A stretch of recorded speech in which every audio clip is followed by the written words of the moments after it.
आचार्य चाणक्य ने कहा था, जो मन में सब कुछ रखता है, वह संसार से बच जाता है। और जो सब कुछ बोल देता है, संसार उसी से खेल जाता है। बोलना एक कला नहीं है, चुप रहना ही असली कला है। क्योंकि दुनिया तुम्हारे शब्दों से नहीं, तुम्हारी चुप्पी की ताकत से डरती है। आज जानते हैं, चाणक्य द्वारा बताए गए वे 7 रहस्य जो व्यक्ति को सफल, शांत और अजेय बनाते हैं। 1, घर परिवार की समस्याएं।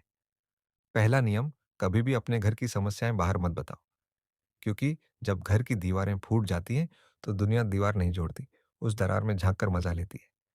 लोग तुम्हारे दर्द पर मरहम नहीं लगाते, वे उस पर नमक छिड़कते हैं। घर के झगड़े घर के अंदर ही मिटाए जाते हैं। बाहर दिखाओगे तो घर का सम्मान चला जाएगा। 2, अपनी कमाई और धन। दूसरा नियम, कभी मत बताओ कि तुम कितना कमाते हो या क्या रखते हो। चाणक्य कहते हैं, धन तभी सुरक्षित रहता है जब वह गुप्त रहता है। जब तुम अपनी कमाई सबको बताते हो, तो जलन, लालच और खतरा खुद चलकर तुम्हारे घर आता है। लोग तुम्हारा पैसा नहीं चुराते, पहले तुम्हारा सुकून चुरा लेते हैं। 3, भविष्य की योजनाएं। तीसरा नियम, अपनी योजनाएं तब तक छिपाकर रखो जब तक वह पूरी ना हो जाए। बीज को अगर बोने से पहले दिखा दोगे, तो कोई उसे रौंद देगा। याद रखो, शांति में ही योजना जन्म लेती है और सफलता पाती है।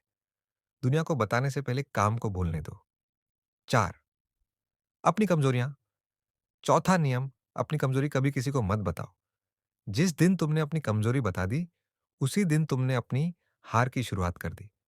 अपने डर, दर्द या असमर्थता पर पर्दा डालो। क्योंकि दुनिया दया नहीं करती, वह मौका ढूंढती है। विजेता वही है जो मुस्कान में जख्म छुपा लेता है। पांचवा नियम, जो दान किया उसका बखान मत करो। जो पुण्य बोले में आ गया, वह पुण्य नहीं रहा, वो अहंकार बन गया। सच्चा दान वही है जो गुप्त रहे, जिसे ईश्वर जाने लेकिन संसार न जाने। यदि बायां हाथ जान जाए कि दायां हाथ क्या दे रहा है, तो दान अधूरा हो जाता है।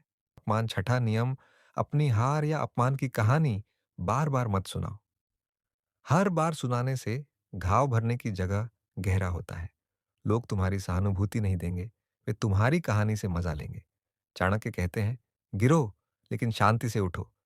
क्योंकि दुनिया गिरने वाले की नहीं, चुपचाप उठने वाले की इज्जत करती है। सातवां नियम, अपने मन की भावनाएं जैसे क्रोध, मोह या पीड़ा हर किसी से मत बांटो। लोग तुम्हारे आंसू नहीं पहुंचेंगे, वे ये सोचेंगे कि तुम्हें कहां से तोड़ा जा सकता है। भावनाएं भी धन की तरह हैं, जितनी छिपी रहे उतनी मजबूत बनती है। अंदर आग की तरह जलो, पर बाहर ठंडी छांव की तरह दिखो। आचार्य चाणक्य ने कहा था, जो अपने शब्दों की रक्षा करता है, वह अपने भाग्य की रक्षा करता है। तो याद रखो, चुप रहना कमजोरी नहीं, ये बुद्धिमानों की ढाल है। जो अपने रहस्यों की रक्षा करता है, वही जीवन की लड़ाई में अजेय बनता है।